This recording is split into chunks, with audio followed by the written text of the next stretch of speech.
Hey guys, katiejuly. I do not have anything super exciting to report. With my weight at least, this morning I think was 180 on the dot, whatever to that, and tomorrow's my weigh-in day, so not paying too much attention to it. But I had two things happen over the weekend that kind of have been rattling around in my brain, and I have a little bit of time, so I thought I would make a really quick video. The first one I think is really hard. There's just like a long backstory to it, and basically it's that I was working on an article on Friday all day, so locked myself in this conference room, and it was an article that I was writing. And last time that I had an article, even pre-op, I would sit. Can you guys hear the streets of New York? It is so hot in here. We don't have an air conditioning unit. I could not bring myself to close the windows. I'm sorry, and I'm just like sweating, so sweating. I've got my huge iced tea now. Anyway, Friday. So I'm sitting typing, and last time I had to write an article, I sat and wrote a sentence, ate a piece of kettle corn, wrote a sentence, ate a piece of kettle corn, was determined not to do it this time. So instead, I would write a sentence and play on Facebook for a minute. Write a sentence, play on Facebook for a minute. You can tell I'm not a very productive writer. So it's weird because I think I've mentioned before, like now when I see photos of myself, I'm not like, ooh, or totally disgusted or like shocked. And then I feel like I kind of match up a little bit more with what I think my picture is of myself mentally. But this is the first time I'd really like clicked through sequentially some photos that I've put up since the surgery. And I was looking really at the photos from the meet and greet, which was, mid-March, end of March, when I was 200 pounds, and then looking at photos from just mid-June or end of June when I was at the Cape and I was 200 pounds. Or I'm sorry, it was 180 pounds.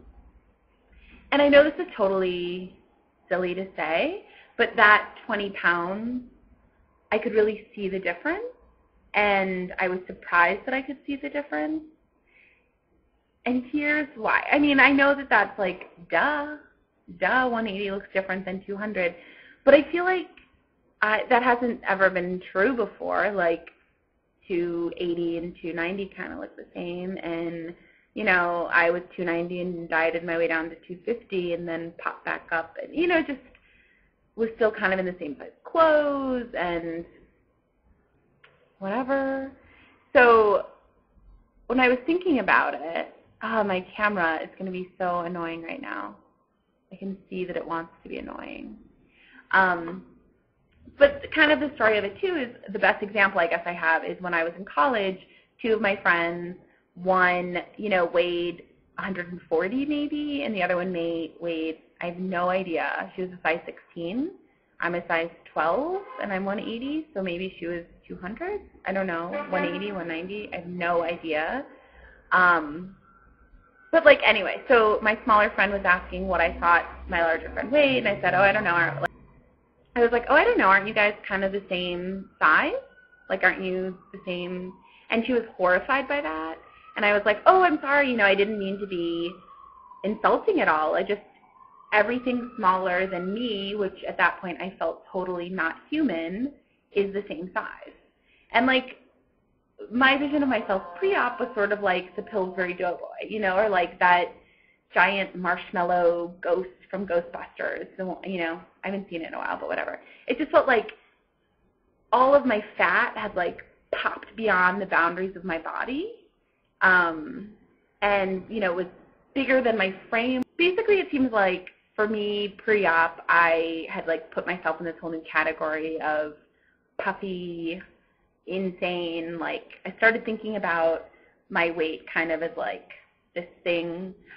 This is maybe not totally true, but me being this little person inside of this humongous body, operating it with these levers, it just seemed like I had a lot of girth, obviously, that I was constantly trying to navigate through the world. And now me post-op, I just feel like I'm normal. I've kind of popped that puffiness and deflated down to the boundaries of my frame. And not, obviously I am still dealing with being overweight, and I have a lot of weight still to lose, and I feel like mentally I have some of that still that I'm working on. like mentally and physically. Do you know what I mean? Like mentally, I probably, I don't know how to describe this. Like looking at these photos, I was like, oh, when I went to the meet and greet, I felt really good about myself, and I was 200. But looking at the cape, I look different. Like I look different than I looked when I was meet and greet. And it's weird that I don't feel like my mind has shifted at all. And when I went to see Dr. Pomp for my 6-month appointment, he actually said that. He was like, you don't see yourself yet. He said, you know, you might think that you're seeing yourself, but you don't see yourself yet. You're still gravitating towards clothes that don't fit in, you know, you don't fit into anymore. Your partner sees you. And I feel like, you know, I'm lucky in that, you know, I know some people as they've lost weight and stuff, their partners have maybe not been as supportive or, you know, take their own time adjusting with weight loss. I feel like I'm really lucky because Becky, like, totally lavishes praise on me and compliments and thinks I look really attractive. And obviously I'm super lucky to have her. But looking at these 2 sets of photos was when I was like, well, maybe 2 things. One, maybe my easy breezy, no body dysmorphia here, now just the body matches up with my mental picture. Maybe that's not totally true if I don't feel like I've gotten any smaller in these 20 pounds, but like looking at photos, I totally have. And the second thing is looking at them, I was like, oh, my saying like, well, I feel normal. Like I'm really happy and I feel really normal and 180 feels really good. Maybe I'll just be here forever. What's the difference between 180 and 170? I was like, oh, well, if 20 pounds makes a huge difference from 200 to 180, you know, I think it made a big difference. Then maybe the difference between 180 and 170 is a big difference, and maybe it's worth fighting for, and maybe I'll see a change. I'm going to try to put in the 2 photos specifically that I'm thinking of from the Cape that totally shocked me. So I'm going to put them in right here. I'll